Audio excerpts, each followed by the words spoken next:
Hello and welcome to our Travel Diaries. I'm your host Reena and I'm thrilled to have you here today. So today we are going to dive into something that makes English not just easier to understand but also so much more colorful and fun. I'm talking about idioms.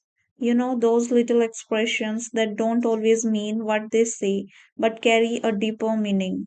If you have ever heard someone say it's raining cats and dogs, you probably looked outside wondering, where are the animals? But of course, it simply means it's raining heavily.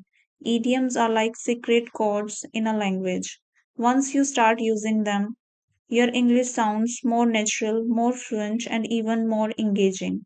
Let me tell you a story. When I first came across idioms, I remember hearing someone say, "Don't spill the beans." And I thought, spill the beans? Are we at kitchen table or something? Later, I understood that it actually means revealing a secret, and that's when it clicked for me. Idioms are not about the literal meaning, they are about the feeling behind the words. So imagine this. You are at a work and your manager asks about the project. You can say, "We are ready to start," but if you want to sound a bit more natural, you could say, "All right, let hits the ground running." Doesn't that sound more powerful? Same message, but the idiom gives it energy.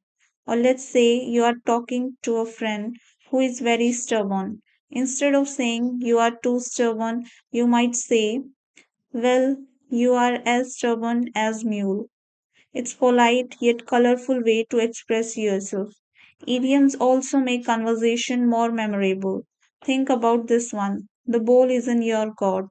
It doesn't mean you are playing tennis. It means it's your turn to make a decision. Picture yourself in a meeting where everyone is waiting for your answer. You can confidently say, "Well, the ball is in my court, and here is what I think." Instantly, your English sounds sharper.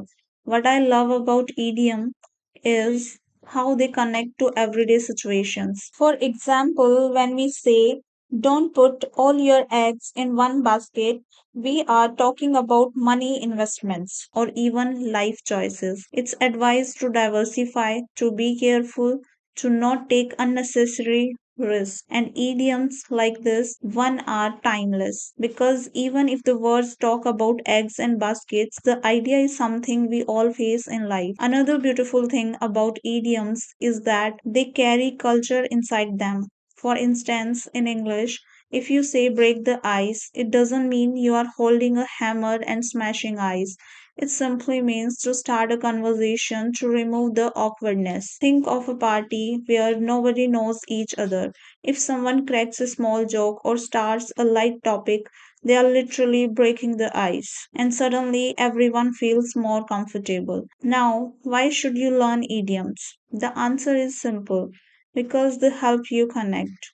If you want to bond with native speakers, idioms are like a secret handshake. They immediately show that you understand the rhythm of the language, not just the grammar. And when you use them in the right context, people will not only understand you, but they will also remember you. Here's another fun one: once in a blue moon. We use this when something happens very rarely. Like I could say, "I eat pizza once in a blue moon." It doesn't mean I'm watching the sky waiting for the moon to turn blue. It just means I don't eat pizza very often. Now imagine using these phrases with your friends. It is simple, catchy, and it adds charm to your sentence. But remember, the trick with idioms is not to overuse them. It's about sprinkling them into your conversation at the right moments. Think of them like spices in cooking. Just the right amount makes the dish delicious. Too much can spoil it. So the best way is to practice by listening and repeating. Next time you watch a movie or a series, pay attention. You will notice idioms everywhere. So, as we wrap up today's episode, I want you to take this as your little challenge. Pick one idiom today, just one, and try to use it in your conversation. Maybe tell your friend, "Hey, it's not rocket science." If something is simple, or say "better late than never" if someone arrives late. These little expressions will not only boost your confidence but also bring life to your English. And that brings us to the end of today's episode. Remember, idioms are the heart and soul of natural English. They make you sound fluent, confident, and connected. Keep practicing, keep adding new idioms to your vocabulary, and very soon you will notice how effortlessly you can express yourself. Thank you for joining me, and I'll see you in the next episode. Until then, keep learning, keep smiling, and keep adding a little color to your English with idioms.